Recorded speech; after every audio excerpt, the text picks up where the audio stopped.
La neige tombait doucement sur Lyon ce 24 décembre, créant un tableau parfait pour Noël. Claire Moreau ajustait nerveusement sa veste en regardant la grande maison bourgeoise de sa mère. 2 années s'étaient écoulées depuis son divorce, 2 années de regards accusateurs et de silence pesant. « Maman, tu es sûre que ça va aller ?» demanda Emma, sa fille de 14 ans, en serrant sa main gantée. Claire sourit faiblement. Depuis que Pierre, son ex-mari, avait disparu avec 450 000 € détournés de l'entreprise familiale, elle sentait le poids du mépris familial sur ses épaules. Mais c'était Noël, et elle espérait encore retrouver un peu de chaleur familiale. Françoise Moreau ouvrit la porte avec son sourire de façade habituel.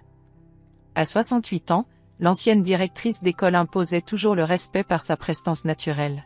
« Claire, Emma, vous voilà enfin », dit-elle d'un ton neutre qui masquait mal sa froideur. Le salon luxueux résonnait des rires des autres membres de la famille. Thomas, 16 ans, jouait aux jeux vidéo. Sarah, 15 ans, admirait ses nouveaux bijoux. Les jumeaux Lucas et Maxime, 12 ans, comptaient leurs billets avec excitation. L'oncle Paul et la tante Sylvie discutaient près de la cheminée, leur verre de champagne à la main. Emma observait la scène avec attention. Elle avait toujours été une enfant observatrice, capable de percevoir les non-dits des adultes. Ce soir-là, quelque chose dans l'atmosphère la mettait mal à l'aise. Françoise frappa dans ses mains pour attirer l'attention générale. « Mes chers enfants, c'est l'heure de la distribution traditionnelle. » Elle se dirigea vers le sapin imposant, chargé de cadeaux luxueux. Un par un, elle appela ses petits-enfants. Thomas reçut le dernier iPad avec un large sourire. Sarah découvrit des boucles d'oreilles en or qui la firent pousser des cris de joie. Les jumeaux se partagèrent des enveloppes contenant chacune 300 €. Emma attendait son tour, debout près de sa mère. Le silence se faisait de plus en plus lourd. Tous les cadeaux avaient été distribués. Il ne restait plus rien sous le sapin. L'adolescente sentit son cœur se serrer, mais garda la tête haute. Elle avait appris à encaisser les déceptions sans pleurer. Pourtant, l'injustice de la situation lui brûlait la poitrine. « Grand-maman » chuchota-t-elle d'une voix calme mais audible, « pourquoi n'ai-je reçu aucun cadeau ?» Le salon tomba dans un silence de mort. Tous les regards se tournèrent vers Françoise, puis vers Emma. Sarah baissa les yeux, gênée. Thomas arrêta son jeu vidéo. L'oncle Paul toussota nerveusement. Françoise redressa le menton avec une expression glaciale. « Nous avons voté en famille », déclara-t-elle d'une voix tranchante. « Tant que ton père ne rembourse pas les 450 000 € qu'il a volés, toi et ta mère, vous n'êtes plus des nôtres. Demande à ton père où est notre argent. » Les mots claquèrent comme des gifles. Claire pâlit, humiliée publiquement devant toute sa famille. Emma encaissa le choc, mais quelque chose s'alluma dans ses yeux noirs. L'adolescente redressa lentement la tête, puisant dans une force qu'elle ne se connaissait pas. Sa voix, claire et posée, brisa le silence oppressant. « Alors moi aussi, je vote grand-maman. Je vote pour que vous ne soyez plus ma grand-mère. Si votre amour coûte 450 000 €, c'est que ce n'est pas de l'amour. C'est du commerce. Et moi, je ne suis pas à vendre. » La phrase tomba comme une bombe dans le salon feutré. Françoise ouvrit la bouche, puis la referma, abasourdie. Personne n'avait jamais osé lui tenir tête de cette manière, encore moins une enfant. Emma n'avait pas terminé. Son regard balaya l'assemblée médusée avant de revenir se planter dans celui de sa grand-mère. « Vous punissez une enfant pour les erreurs d'un adulte que je ne vois même plus. C'est ça, votre justice ?» Le silence qui suivit était si profond qu'on entendait la neige tomber contre les fenêtres. Emma avait réussi l'impossible, faire taire une famille entière avec la simple force de la vérité. Que se passerait-il maintenant? Personne n'osait imaginer les conséquences de ce moment historique. Le silence qui suivit les paroles d'Emma sembla durer une éternité. Dans le salon cossu, seul le tic-tac de l'horloge ancienne marquait le temps qui s'égrenait. Françoise, habituée à régner par l'autorité et l'intimidation, se retrouvait face à une adolescente qui venait de retourner sa propre logique contre elle. Emma sentait son cœur battre à tout rompre, mais elle ne baissa pas les yeux. Quelque chose de puissant venait de naître en elle, une force qu'elle n'avait jamais ressentie auparavant. La force de celui qui dit enfin la vérité. Sarah fut la première à réagir. Des larmes silencieuses coulaient sur ses joues. À 15 ans, elle comprenait parfaitement l'injustice de la situation. Les jumeaux, Lucas et Maxime, regardaient alternativement leur grand-mère et leur cousine, leurs billets de banque soudain moins importants dans leurs mains. « Pourquoi Emma n'a rien eu, grand-maman » demanda Lucas d'une petite voix troublée. Françoise ouvrit la bouche pour répondre, mais aucun son ne sortit. Pour la première fois de sa vie, la femme qui avait dirigé une école pendant 30 ans se retrouvait sans voix face à un enfant. Thomas, 16 ans, posa lentement sa console de jeu. Il observait sa grand-mère avec un regard nouveau, comme s'il la voyait vraiment pour la première fois. L'oncle Paul se racla la gorge, mal à l'aise. « Maman, elle n'a que 14 ans. »« Tais-toi » siffla Françoise, retrouvant soudain sa voix. Cet enfant vient de manquer gravement de respect à sa grand-mère. Emma fit un pas en avant, sa voix claire résonnant dans le salon. « Le respect, ça se mérite. Vous m'avez humilié devant toute la famille. Vous m'avez fait comprendre que je ne valais rien à vos yeux. Et vous voulez que je vous respecte ?» Claire, qui était restée figée par la surprise, sentit une fierté immense l'envahir. Sa fille, cette adolescente courageuse, venait de trouver les mots qu'elle-même n'avait jamais osé prononcer. « Emma a raison », dit-elle enfin d'une voix tremblante mais ferme. « Je ne permettrai plus qu'on humilie ma fille. » Françoise se tourna vers sa fille avec un regard de mépris. « Ah, voilà bien la mère. Tu as élevé une enfant insolente qui ose tenir tête à ses aînés. » « Non, » répliqua Emma avec une maturité saisissante. « Maman m'a élevée pour connaître ma valeur.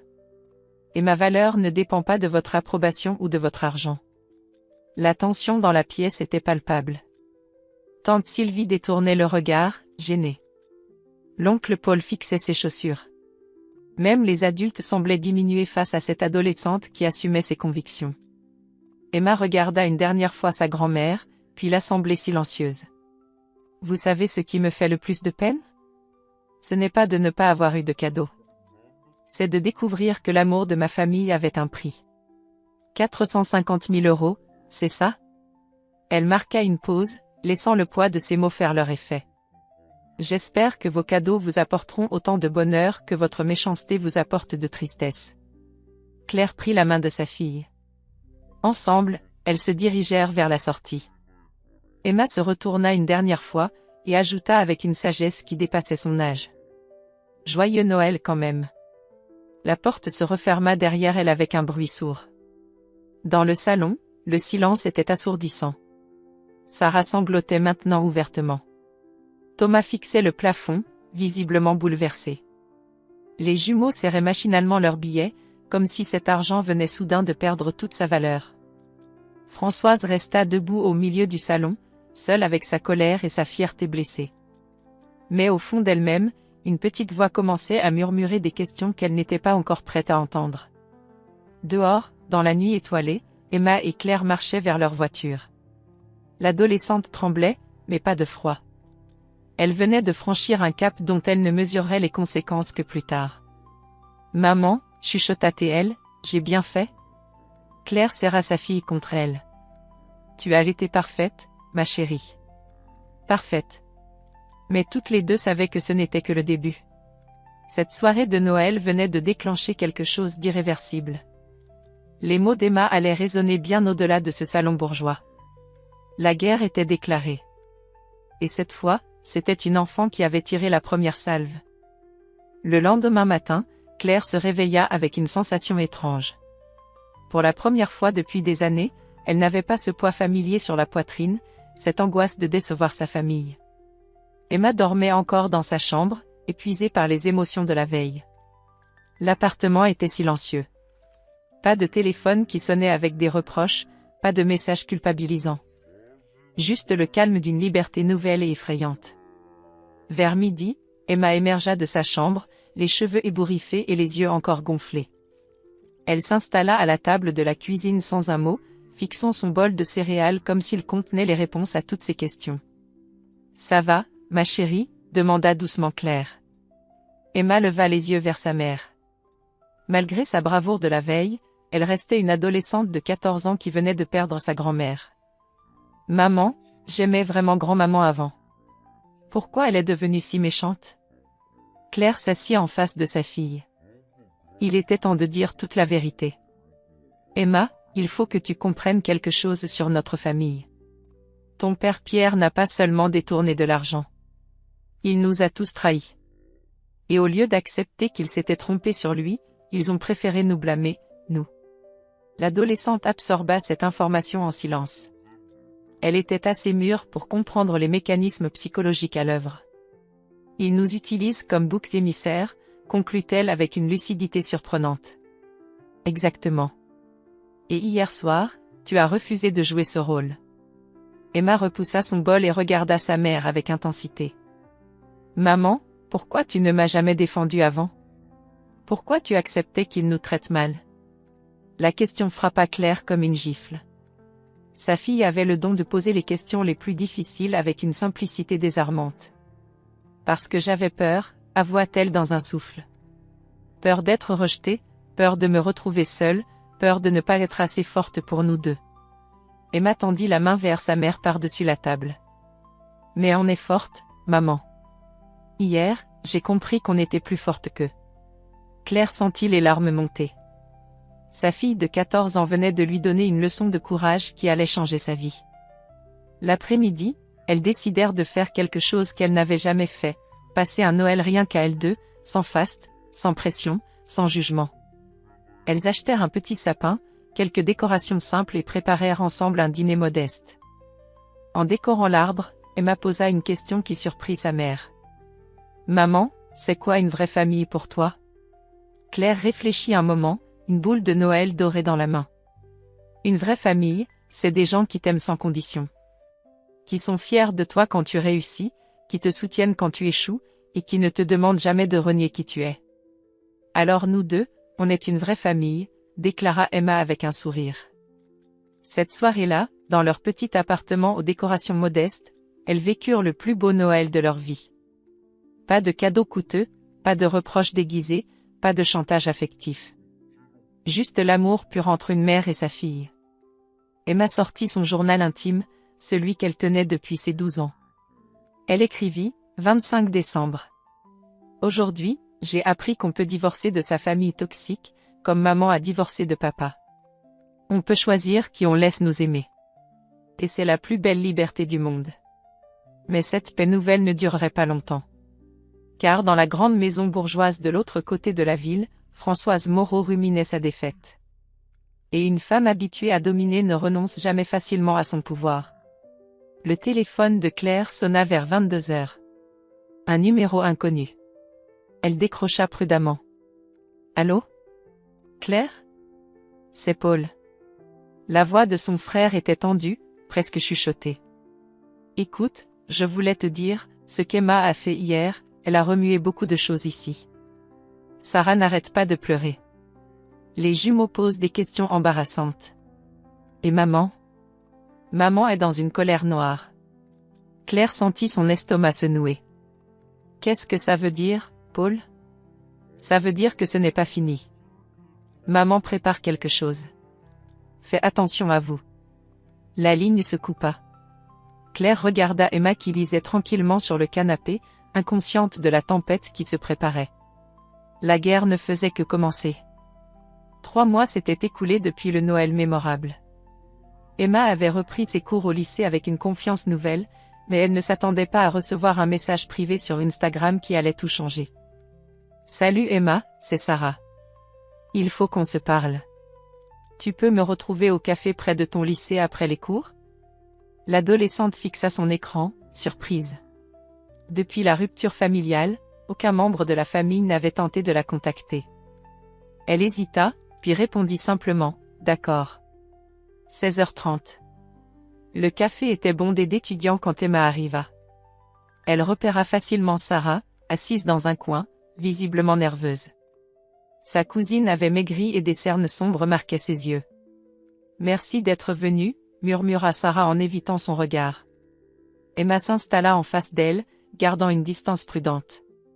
Elle avait appris à se méfier des pièges familiaux. « Qu'est-ce que tu veux, Sarah ?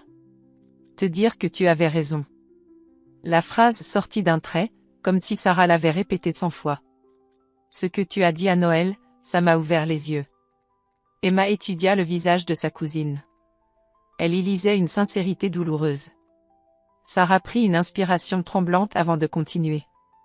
Depuis cette soirée, je n'arrive plus à dormir. Je n'arrête pas de repenser à ton visage quand grand-maman t'a humilié. Et je me rends compte que nous tous, on a laissé faire. L'adolescente sentit quelque chose se fissurer dans sa poitrine. Elle n'avait pas réalisé à quel point cette solidarité lui avait manqué. Mais ce n'est pas tout, continua Sarah d'une voix plus basse. Grand-maman, elle fait pareil avec nous. Différemment, mais elle fait pareil. Emma fronça les sourcils. Comment ça? Elle nous achète, Emma. Tous autant qu'on est. Thomas doit avoir de bonnes notes sinon elle retire sa promesse de lui payer ses études. Moi, je dois porter les vêtements qu'elle choisit et fréquenter les gens qu'elle approuve. Les jumeaux doivent jouer au tennis et au piano, même s'ils détestent ça. Sarah s'arrêta, les larmes aux yeux. On est tous ces marionnettes. Et toi, tu as eu le courage de couper les ficelles. Emma resta silencieuse un moment, digérant ces révélations. Elle comprenait maintenant pourquoi la scène de Noël avait eu un tel impact sur sa famille. Et vos parents? Ils disent quoi? Papa commence à poser des questions. Il a parlé avec ta mère au téléphone la semaine dernière. Maman fait semblant que tout va bien, mais je la vois pleurer parfois. Sarah sortit son téléphone et montra plusieurs messages à Emma. Regarde. Thomas m'a écrit hier, respect pour Emma. Elle a eu les couilles qu'on n'a jamais eues. Les jumeaux me demandent sans arrêt pourquoi tu n'étais pas avec nous à Noël. Emma sentit une vague d'émotion l'envahir. Elle n'était plus seule. Sa bravoure avait libéré d'autres voix, réveillé d'autres consciences. Qu'est-ce que tu veux faire maintenant? Demanda-t-elle doucement. Je ne sais pas. J'ai peur. Peur de lui tenir tête comme tu l'as fait. Peur de perdre ma famille. Mais j'ai encore plus peur de devenir comme elle. Emma tendit la main vers sa cousine. Sarah, écoute-moi bien. Une famille qui te fait peur, ce n'est pas une famille. C'est une prison. Les deux adolescentes restèrent un moment en silence, leurs mains entrelacées par-dessus la table. Il y a autre chose, reprit Sarah d'une voix hésitante. Grand-maman prépare quelque chose contre toi et tante Claire. Elle a rencontré un avocat la semaine dernière. Elle dit qu'elle va remettre les choses en ordre. Emma sentit un frisson glacé lui parcourir l'échine. L'avertissement de l'oncle Paul prenait tout son sens. Tu sais ce qu'elle prépare exactement? Non, mais papa a entendu des bribes de conversation. Il a parlé de négligence parentale et de environnement instable. Le sang d'Emma ne fit qu'un tour. Françoise s'attaquait maintenant à sa mère. Sarah, il faut que tu m'aides. Si elle essaie de nous séparer, maman et moi, je ferai ce que je peux. Mais sois prudente, Emma. Grand-maman n'a pas dit son dernier mot. Et quand elle contre-attaque, elle ne fait pas de prisonniers. En rentrant chez elle ce soir-là, Emma trouva sa mère en pleine conversation téléphonique. Claire raccrochait justement, le visage soucieux. C'était qui, maman? L'école. Quelqu'un a appelé pour s'inquiéter de ton bien-être à la maison. Emma sentit son cœur s'emballer. Ça commençait. Maman, il faut qu'on parle. Sarah m'a dit que grand-maman. Mais Claire l'interrompit d'un geste. Je sais, ma chérie. Ton oncle Paul m'a prévenu. Françoise a déclaré la guerre. Mais cette fois, on est prête. Emma regarda sa mère avec admiration. La femme effacée d'avant Noël avait disparu. À sa place se tenait une guerrière prête à protéger sa fille. La bataille pour leur liberté ne faisait que commencer. Mais pour la première fois, elle n'était plus seule face à Françoise Moreau. L'attaque de Françoise commença de manière sournoise, comme elle savait si bien le faire. Claire découvrit l'ampleur de la manipulation un mardi matin, quand Madame Durand, la conseillère d'éducation d'Emma, l'appela pour un entretien urgent. Madame Moreau, nous avons reçu un appel inquiétant concernant votre fille. Claire sentit son sang se glacer. Elle s'était attendue à cette attaque, mais pas si tôt. Quel genre d'appel? Une dame se présentant comme la grand-mère d'Emma s'inquiète de son comportement récent. Elle parle de troubles du sommeil, d'agressivité envers les adultes, de problèmes familiaux qui affecteraient sa scolarité. Claire ferma les yeux. Françoise utilisait le système éducatif pour l'atteindre. Madame Durand, cette dame est effectivement la grand-mère d'Emma, mais nous traversons un conflit familial. Ma fille va très bien. Certes, mais nous devons prendre toute signalisation au sérieux. Pouvez-vous venir avec Emma demain? Le soir même, Claire expliqua la situation à sa fille. Emma l'écouta sans surprise, presque résignée. Je m'y attendais, maman. Grand-maman ne supporte pas d'avoir perdu le contrôle. Emma, demain, ils vont te poser des questions. Dis simplement la vérité.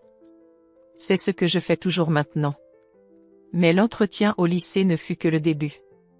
Dans les jours qui suivirent, les attaques se multiplièrent avec une précision chirurgicale. Françoise avait contacté l'assistante sociale du quartier, prétextant s'inquiéter des conditions de vie d'Emma. Elle avait également appelé le médecin de famille, suggérant que Claire pourrait souffrir de dépression post-divorce. Plus pernicieusement encore, elle fit circuler des rumeurs dans leur ancienne paroisse et parmi les commerçants du quartier de Claire. Des insinuations sur les difficultés financières, des questions sur la stabilité émotionnelle de la mère, des suggestions que l'enfant pourrait être en danger. Claire découvrit l'étendue de la campagne quand Madame Petit, sa boulangère habituelle, lui demanda avec gêne si tout allait bien à la maison. Votre belle-mère s'inquiète beaucoup pour la petite. Elle dit que vous traversez une période difficile.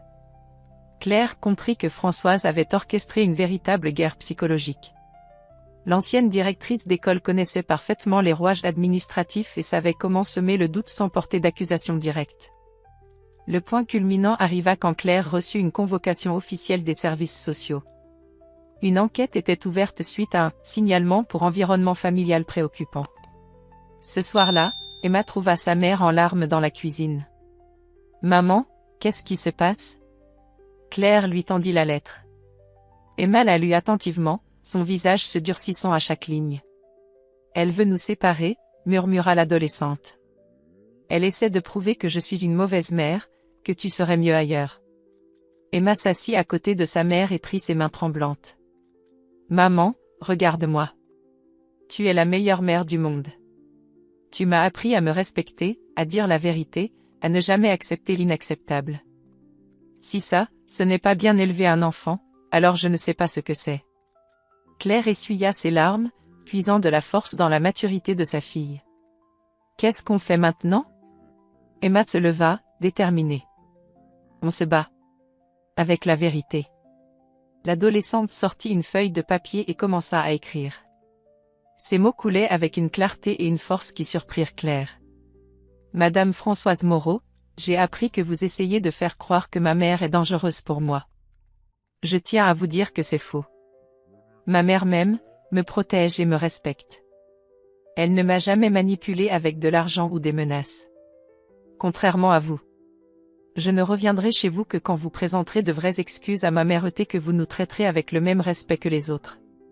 Cette lettre sera envoyée aux services sociaux pour qu'ils connaissent ma version des faits. Emma Moreau, 14 ans. » Claire lut la lettre, impressionnée par la maturité de sa fille. « Tu es sûre que tu veux faire ça? » « Certaine. Elle utilise le système contre nous. Nous, on va utiliser la vérité. » Le lendemain, Emma envoya effectivement sa lettre aux services sociaux, avec copie à la conseillère d'éducation et au médecin de famille. Elle y joignait également un journal qu'elle tenait depuis Noël, détaillant avec précision les événements et ses sentiments. La réaction ne se fit pas attendre. L'assistante sociale, Madame Martin, appela Claire pour programmer un entretien à domicile. « Madame Moreau, nous avons reçu une lettre très mature de votre fille. C'est inhabituel qu'un enfant de cet âge prenne l'initiative de nous contacter. Emma est exceptionnelle. Elle sait ce qu'elle veut et n'a pas peur de le dire. C'est exactement cette impression que nous donne sa lettre. Nous souhaitons vous rencontrer toutes les deux dans votre environnement habituel. » Quand Madame Martin arriva chez elle 3 jours plus tard, elle découvrit un appartement modeste mais chaleureux, une mère attentive et une adolescente épanouie qui parlait de ses projets avec passion. « Emma, Peux-tu me parler de ta relation avec ta grand-mère? Elle m'aimait à condition que je me taise et que j'obéisse. Quand j'ai dit ce que je pensais vraiment, elle m'a rejeté. Pour moi, ce n'est pas de l'amour. L'entretien dura 2 heures. À la fin, Madame Martin ferma son dossier avec un sourire. Je vais être claire avec vous. Cet enfant va très bien. Elle est équilibrée, intelligente et aimée. Le signalement sera classé sans suite. Ce soir-là, Emma écrivit dans son journal, « Aujourd'hui, j'ai appris qu'on peut retourner les armes de l'ennemi contre lui. » Grand-maman voulait utiliser la vérité tordue. Nous, on a utilisé la vraie vérité. Et la vraie vérité gagne toujours. Mais dans sa grande maison silencieuse, Françoise Moreau préparait déjà sa prochaine offensive. Emma ne s'attendait pas à ce que son histoire dépasse les murs de sa famille. Tout commença quand Sarah, rongée par la culpabilité depuis des mois, décida de publier un message sur TikTok. Salut tout le monde. Je vais vous raconter l'histoire de ma cousine Emma, qui a eu le courage de dire non à sa grand-mère toxique. La vidéo de 3 minutes, racontant simplement les faits du Noël fatidique, explosa sur les réseaux. En 48 heures, elle cumula 2 millions de vues et des milliers de commentaires bouleversants. Emma découvrit le phénomène quand son téléphone se mit à vibrer sans arrêt. Des centaines de messages privés affluaient de partout dans le monde. Emma, ton histoire m'a donné le courage de dire non à ma famille qui me faisait chanter. Merci. Léa, 16 ans, Marseille. Ma grand-mère aussi utilise l'argent pour nous contrôler. Tu m'as ouvert les yeux. Marco, 15 ans, Rome. J'ai montré ta vidéo à ma psy. Elle dit que tu as fait exactement ce qu'il fallait. Esha, 17 ans, Montréal. L'adolescente était dépassée par l'ampleur des réactions. Elle ne réalisait pas que son geste avait touché un point sensible universel, la manipulation familiale par l'argent et le chantage affectif. Le lycée devint rapidement un microcosme de cette révolution silencieuse. Ses camarades l'abordaient pour partager leurs propres histoires familiales. Julie racontait comment ses grands-parents la comparaient sans cesse à ses cousins plus riches. Kevin expliquait les menaces de déshéritage que brandissait son père à chaque désaccord. Madame Dubois, sa professeure principale, organisa spontanément un débat sur les droits de l'enfant dans la famille. La discussion fut si intense qu'elle déborda sur 2 heures de cours. Emma, peux-tu expliquer comment tu as trouvé le courage de répondre à ta grand-mère, demanda un élève. Je ne cherchais pas le courage. Je cherchais juste la vérité. Et quand on dit la vérité, on n'a pas besoin de courage, on a juste besoin d'honnêteté. Cette phrase, filmée par un camarade, devint virale à son tour. Mais cette notoriété soudaine eut aussi son revers. Emma commença à recevoir des messages haineux d'adultes qui l'accusaient d'ingratitude et de manipulation. Certains parents interdisaient à leurs enfants de la fréquenter, craignant qu'elle ne les influence mal. Elle monte les enfants contre leur famille, chuchotait quelques mères à la sortie du lycée. Emma encaissa ces attaques avec une maturité qui surprenait ses proches. Elle répondait calmement aux critiques sur les réseaux. Je ne monte personne contre personne. Je dis juste que l'amour ne se marchande pas. Si ça vous dérange, posez-vous peut-être la question de pourquoi. L'histoire prit une dimension inattendue quand Dr. Sophie Laurent, une psychologue spécialisée dans les violences familiales, contacta Claire. Madame Moreau, votre fille a involontairement mis le doigt sur un phénomène très répandu mais peu documenté, la violence économique intrafamiliale. J'aimerais étudier son cas pour mes recherches. Claire accepta, à condition qu'Emma soit d'accord. L'adolescente rencontra la psychologue avec curiosité. Emma, comment définis-tu une famille saine? Une famille où on n'a pas besoin d'acheter l'amour ou de le vendre. Où on vous aime pour qui vous êtes, pas pour ce que vous apportez. Docteur. Laurent griffonnait frénétiquement. Et selon toi, pourquoi ton histoire a-t-elle touché autant de jeunes? Parce que beaucoup d'enfants vivent la même chose. On nous apprend à obéir aux adultes sans poser de questions. Mais parfois, les adultes ont tort. Et les enfants ont le droit de le dire. Ces entretiens débouchèrent sur un article académique qui fit sensation dans les milieux de la psychologie familiale. Emma, sans le vouloir, était devenue le symbole d'une génération qui refusait les héritages toxiques. L'effet le plus surprenant se produisit au sein de sa propre famille élargie.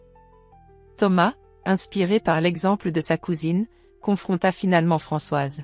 « Grand-mère, je ne veux plus que tu décides de mes études. Je veux faire de l'art, pas du commerce. Et si tu ne peux pas me soutenir dans mes rêves, alors garde ton argent. » Les jumeaux, maintenant âgés de 13 ans, commencèrent eux aussi à questionner les règles imposées. Ils annoncèrent qu'ils arrêtaient le tennis pour faire du skateboard. Paul, le père de Sarah, prit enfin position. « Maman, ça suffit. Tu as créé un climat de peur dans cette famille. Soit tu changes, soit nous prenons nos distances. » Sarah elle-même trouva le courage de dire non à sa grand-mère quand celle-ci voulut l'inscrire dans une école privée stricte. « Je reste dans mon lycée public. Mes amis sont là-bas. Et Emma m'a appris qu'on a le droit de choisir sa vie. » Emma regardait sa famille se transformer avec un mélange de fierté et d'inquiétude. Elle avait voulu simplement défendre sa dignité.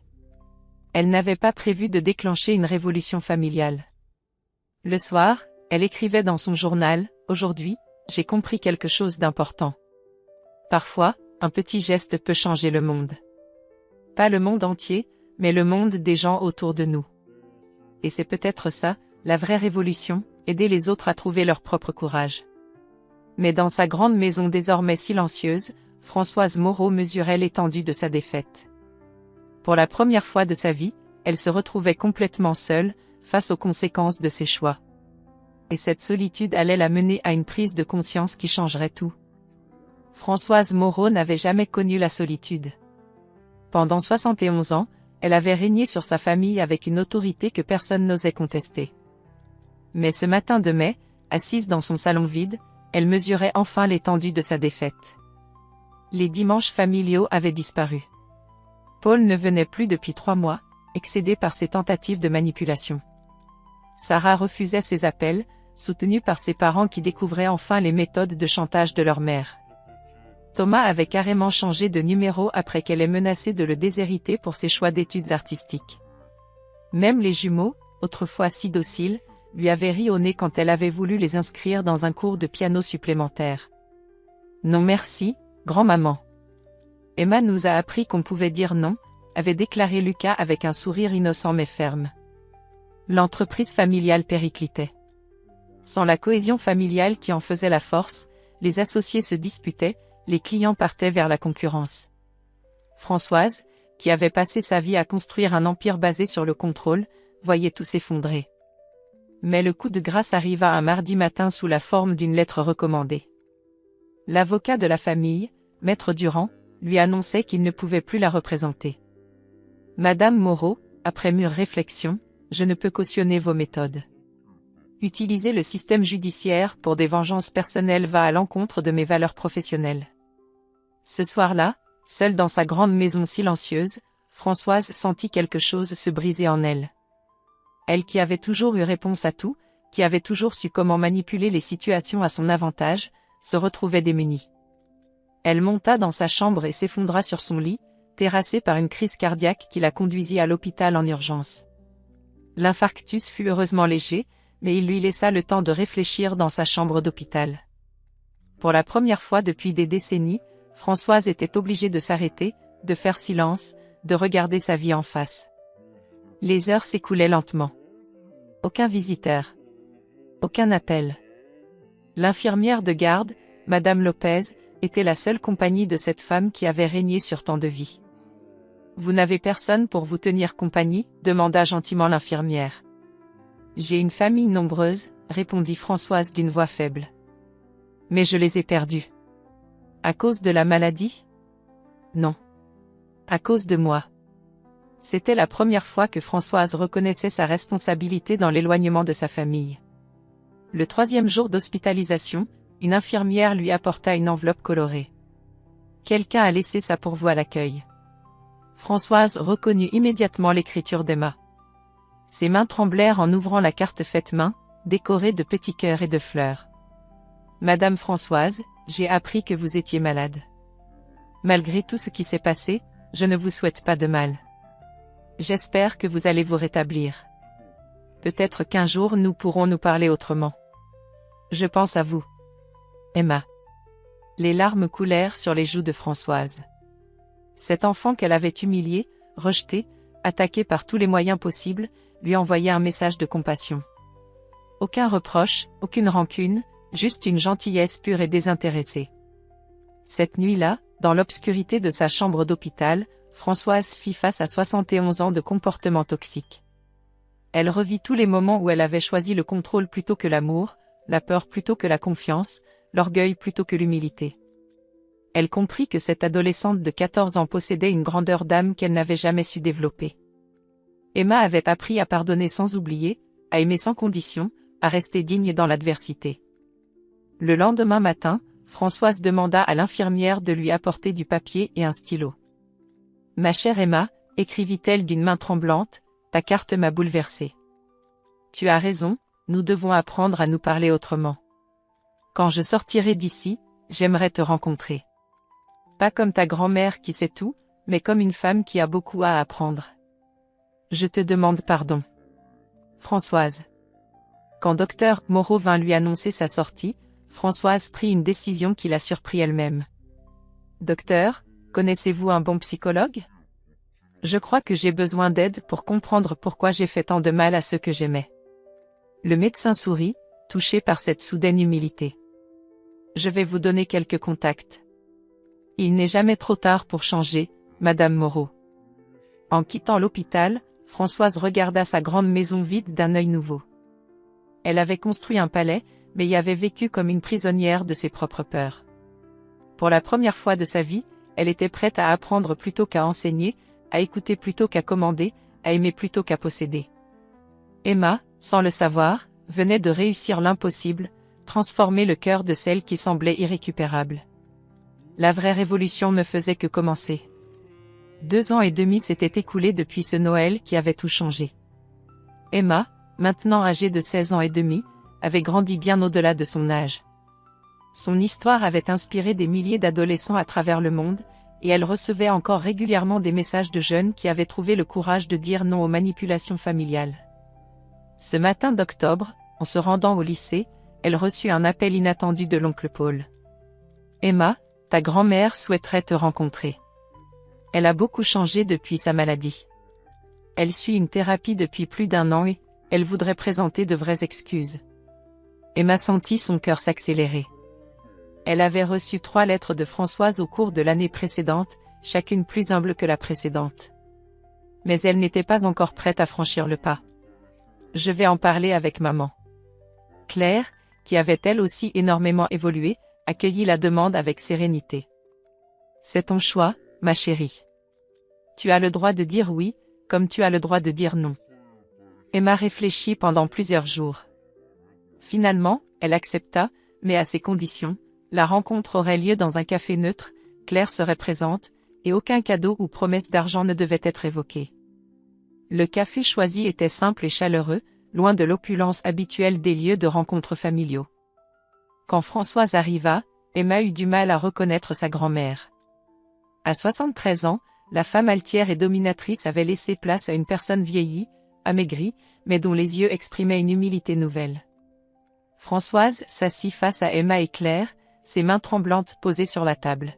« Emma, Claire, merci d'avoir accepté de me voir. » Sa voix était différente, plus douce, dépouillée de cette autorité cassante qui la caractérisait autrefois. « Je ne sais pas par où commencer, » avoua-t-elle. « J'ai passé 1 an et demi en thérapie à comprendre ce que j'avais fait. À vous, à toute la famille. » Emma l'observait attentivement, cherchant dans ses yeux la sincérité ou la manipulation. Mais elle ne trouvait que de la tristesse et du regret authentique. « Emma, » continua Françoise, « tu avais raison. Tout ce que tu as dit ce soir de Noël était vrai. J'ai confondu amour et possession, autorité et tyrannie. J'ai utilisé l'argent comme une arme pour contrôler ceux que j'aimais. » Elle marqua une pause, luttant contre l'émotion. « À 14 ans, tu avais plus de sagesse que moi à 73 ans. Tu m'as tenu un miroir que j'ai mis 2 ans à avoir le courage de regarder. » Emma sentit quelque chose se desserrer dans sa poitrine, mais elle restait prudente. « Qu'est-ce qui a vraiment changé, Françoise ?» Le prénom, au lieu de « grand-maman », marquait la distance qu'Emma maintenait encore. « Tout. J'ai vendu la grande maison. J'ai distribué une partie de ma fortune aux œuvres caritatives. J'ai appris à vivre simplement, sans avoir besoin de dominer personne. Françoise sortit de son sac une photo récente. Je fais du bénévolat dans une maison de retraite. J'aide des personnes âgées isolées. Ironie du sort, j'ai fini par comprendre ce qu'était vraiment la solitude. Claire, qui était restée silencieuse, prit la parole. Maman, nous avons souffert. Emma a été humiliée publiquement. Vous nous avez attaqués par tous les moyens. Je sais, répondit Françoise, les larmes aux yeux. Et je ne demande pas votre pardon pour racheter ma conscience. Je le demande parce que j'ai enfin compris que l'amour ne se commande pas, il se mérite. Emma étudia le visage de sa grand-mère. Cette femme brisée n'avait plus rien de l'attirant domestique d'autrefois. Françoise, dit-elle lentement, je vous pardonne. Non pas parce que vous le méritez, mais parce que la rancune me ferait du mal à moi. Françoise ferma les yeux, submergée par l'émotion. Mais, continua Emma avec fermeté, le pardon ne signifie pas l'oubli. Si vous voulez une place dans ma vie, il faudra la mériter chaque jour. Que faudrait-il que je fasse? Respectez ma mère autant que vous me respectez. Traitez tous vos petits-enfants avec égalité. Et ne plus jamais utiliser l'argent pour manipuler qui que ce soit. Françoise hocha la tête avec gravité. J'accepte toutes vos conditions. Et si un jour je faillis, n'hésitez pas à me le dire. J'ai appris à écouter la vérité, même quand elle fait mal. La rencontre se termina sur une note d'espoir prudent. Emma avait accepté de redonner une chance à sa grand-mère, mais cette chance devrait être méritée jour après jour. Un an plus tard, lors du Noël suivant, une scène touchante se déroula dans le petit appartement de Claire. Françoise était présente, mais comme invitée, pas comme matriarche. Elle avait apporté un cadeau fait main, un album photo retraçant l'histoire de leur famille, avec une lettre manuscrite reconnaissant ses erreurs et exprimant sa gratitude pour cette seconde chance. Emma lui offrit en retour un dessin qu'elle avait réalisé, un arbre généalogique où les branches ne subissaient plus leurs liens, mais se choisissaient mutuellement, reliées par l'amour authentique plutôt que par l'obligation. J'ai appris quelque chose d'important, dit Emma en regardant sa grand-mère. Il faut parfois casser les chaînes du passé pour construire l'avenir. Et que même les grands-mères peuvent grandir, si elles le veulent vraiment. Françoise sourit à travers ses larmes. Tu m'as sauvée, Emma. Cette petite fille courageuse qui a osé dire non à l'injustice m'a sauvée de moi-même. Cette soirée-là, en écrivant dans son journal devenu légendaire sur les réseaux sociaux, Emma conclut son histoire par ces mots. Aujourd'hui, j'ai compris que la vraie révolution n'est pas de détruire les liens familiaux, mais de les reconstruire sur des bases saines. Que le courage d'un enfant peut réveiller la conscience d'un adulte. Et que l'amour véritable est celui qui se gagne, se mérite et se choisit chaque jour. L'histoire d'Emma continua d'inspirer des milliers de jeunes à travers le monde, leur rappelant qu'ils ont le droit de dire non à l'inacceptable, et que parfois, tenir tête aux adultes, c'est les aider à devenir meilleurs. Dans cette famille recomposée par l'amour authentique plutôt que par l'obligation, Emma avait prouvé qu'une adolescente courageuse peut changer le monde. Pas le monde entier, mais le monde de ceux qui l'entourent. Et c'était peut-être ça, finalement, la plus belle des révolutions.